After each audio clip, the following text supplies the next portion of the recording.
গরিব স্ত্রীকে কাপড় কিনে দিতে বড় লোকেদের শপিং মলে নিয়ে গেল বেকার স্বামী। এই বিদ্যা, চলো শপিং করা যাক। এই দেখো, দারুণ না? চলো চলো, এখানে দারুণ দারুণ জিনিস পাওয়া যায়। এ মাতাল, সালা এদের কাছে তো টাকা পয়সা থাকবে না, কোথা থেকে চলে আসে? এক্ষুনি ম্যাডামকে বলছি। এই এসো না বিদ্যা, এসো। এই দেখো, কি দারুণ না?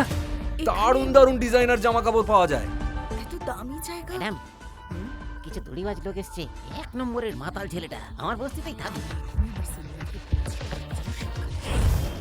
আরে ম্যাডাম, ধাক্কা কেন মারছেন আমাকে? নিজের নোংরা হাতে আমাদের দোকানের দামি জিনিসগুলোকে ধরার সাহস কি করে হলো তোমাদের? গরিব ছোট লোক কোথাকার, যাও বেরো।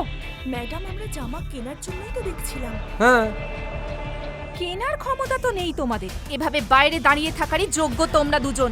1 মিনিট ম্যাডাম। আরে আপনি কোথাকার কে? আমার স্ত্রীর সাথে এইভাবে কথা বলার? আপনার দোকানে জামা কাপড় কিনতে এসেছিলাম, চুরি করতে আসিনি।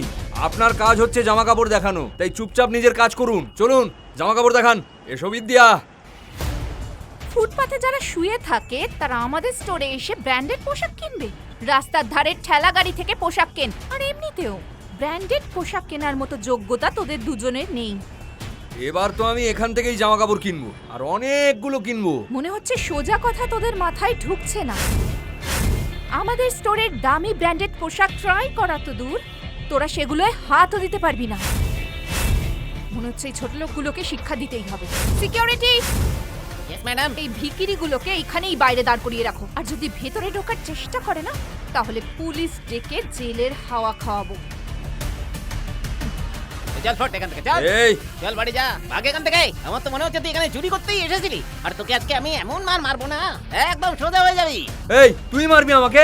হ্যাঁ, তুই মারবি? ওয়াচম্যান, তোমার সাহস কি করে হলো নীল স্যারের গায়ে হাত তোলার? চলো এক্ষুনি ওনার পা ধরে ক্ষমা চাও তুমি। কিন্তু ম্যাডাম, এই লোকটা তো এখানে চুরি করতে এসেছিল। উনি কেন চুরি করবেন বোকা? উনি যদি চান এক্ষুনি এই দোকানটা পুরো কিনে নিতে পারেন। নীল স্যার, আমাকে ক্ষমা করে দিন। আপনি বলুন, আপনি আদেশ করুন, আপনার কি চাই? নিজের স্ত্রীর কাছে হাত পেতে যার জীবন অতিবাহিত হচ্ছিল, সে কি করে আজ হয়ে গেল কোটিপতি? কি হয়েছিল তার সঙ্গে? টাকা দে, আমার মাথা খারাপ করিস না। নীল, আমার কাছে টাকা নেই। এই, সাজগোজ করার জন্য টাকা আছে তোর কাছে, আর আমাকে দেওয়ার বেলা নেই? হ্যাঁ, এটা এটা কি? এই বড়াপাওটা তোর বাপ এনে দিয়েছে? আমি সেলাই করে যেটুকু পয়সা পেয়েছিলাম সেটা দিয়েই কিনেছি। বড়াপাওর নিকুচি করেছে, আর তোর বাচ্চাগুলোরও নিকুচি করেছে। আমার সন্তান, এমন করো না। আমার বাচ্চা, তোর সাথে আমি বাচ্চাগুলোর চামড়া তুলে দেবো। এই! এই! নীল, দাঁড়াও দাঁড়াও দাঁড়াও তুমি। দে, আমি টাকা তাড়াতাড়ি দিচ্ছি। দে। এই নাও, এই নাও। ভালো করেছিস যে টাকাটা দিয়ে দিলি, নয়তো আমি তোর বদন বিগড়ে দিতাম। হাট!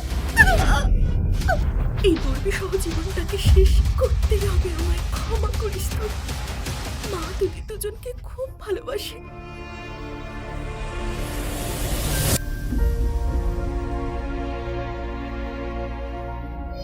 বিদ্যা! এই কুনাল, বিদ্যা, এই বিদ্যা, টিনু, এই মা টিনু। আয় ভগবান, এ কি করলাম আমি? স্যার, স্যার দাঁড়ান, স্যার প্লিজ। আমায় আটকিও না। আজ আমার স্ত্রী আর বাচ্চাদের কাছে যাওয়া থেকে কেউ আটকাতে পারবে না। আমায় ক্ষমা করো বিদ্যা, আমি আসছি তোমাদের কাছে। টিনু, কুনাল, আমি আসছি। স্যার,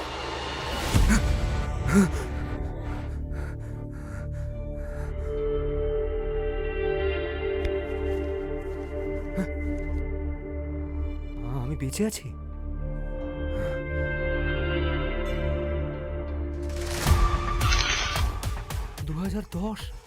আমি এভাবে অতীতে কি করে এলাম?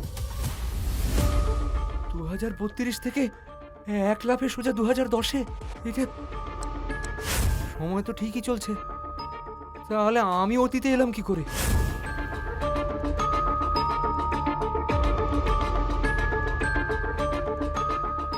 কাহিনীর পরবর্তী অংশ জানার জন্য ডাউনলোড করুন pocket TV, India's number 1 micro drama app.